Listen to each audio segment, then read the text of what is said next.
9 मई को जो वाक्य हुआ है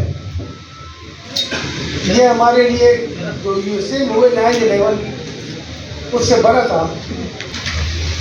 आप किसी मुल्क में जाए, दुनिया के किसी मुल्क में जाए, कोई स्टैब्लिशमेंट के पीछे बात नहीं कर सकता।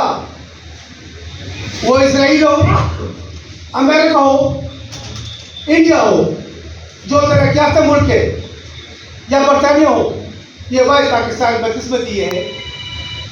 तारीख उठता है और स्टेबिलिटी के पीछे बातें करता है।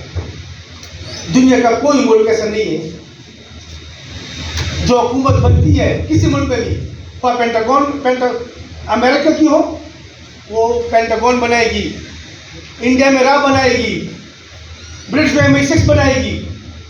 ये रियासत कायम और दायम रहती है, ये लीडर आते जाते हैं।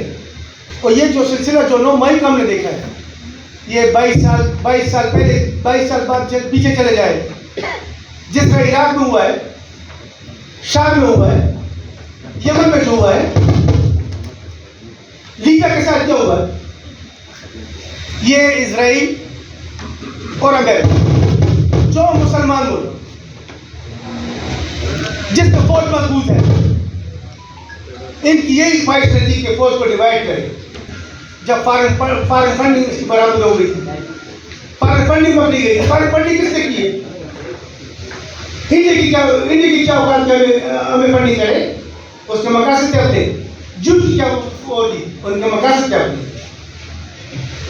जो भी हुआ इस कौम के साथ 9 मई के साथ, जो 9 मई में हुआ है, पूरी कौम एक साइड पे और इसके 5000 आदमी एक साइड पे। इसको कौम नहीं कहते।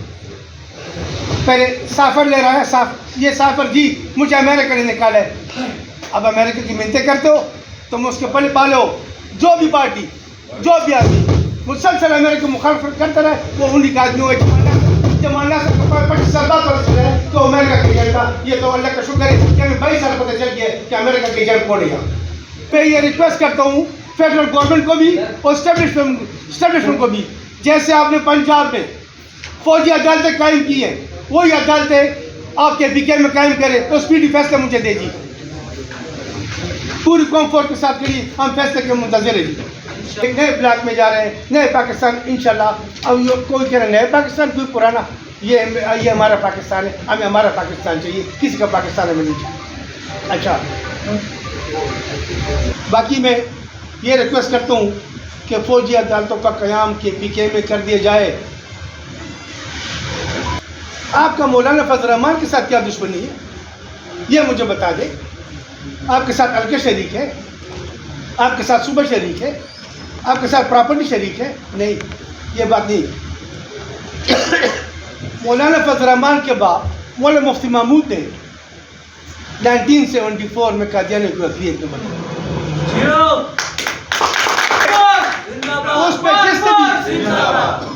उस पर जिसने भी साइन किए उस पार्टी के खिलाफ इमरान खान होगा। ANP ने साइन किए NP के खिलाफ, मौलाना के खिलाफ, शाह अहमद दुरानी के खिलाफ, उसके बेटे के खिलाफ।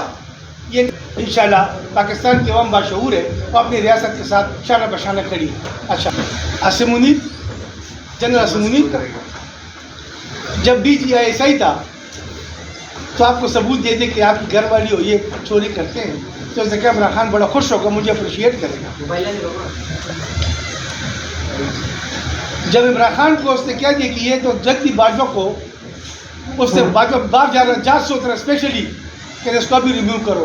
फिर रात के 11:30 बजे जनरल फैज अमीन चार्ज दिए जी, रात के 11:30 बजे इतने इमरजेंसी में DGI का। फिर जहांगीर तरीन को उसने गीला कर दिया आसिम मुनीर ने कि इमरान खान ने मेरे कैरियर 2 पे लगा दिया, मगर मैं अपने फैसले अल्लाह पे छोड़ता हूँ। वो मुकाफात अमल फैस कर रहा है। इसने जो बातें की मुझे बता दे, इसने जो सच बात की वो मुझे बता दे। बदकिस्मत देखिए यार, आप मीडिया वाले मेरे BK के, मेरे पेशावर के, आप क्यों नहीं बोलते इन मिनिस्टरों के खिलाफ जो छोटे छोटे दुकानदार थे, जो मेडिकल लैब थे, आज अरबपति बने? क्यों इंतजाम नहीं होता? मैं जनरल नज़ीर भट्ट को भी यहाँ से कहता हूँ, चेयरमैन लैब को भी और DG लैब को भी यहाँ कहता हूँ कि इनके खिलाफ जो मिनिस्टर है यहाँ रह चुका 10 साल, उनकी करप्शन करानी सरेआम है, इनके साथ क्यों नहीं होता? ये दौरे मेयर क्यों रखा जाता है? इनकी औकात क्या थी? शौकत यूसुफ कह रहे मेरे पास बिजली के पैसे नहीं है। अब दाएं वाला पति है, पूछो उससे कि 5 साल पहले बिजली के पैसे नहीं थे आपके पास। असद कैसर से ये नहीं पूछता कोई कि आपने जो असेंबली बनाई, नई असेंबली, उस पर करप्शन कितनी हुई है।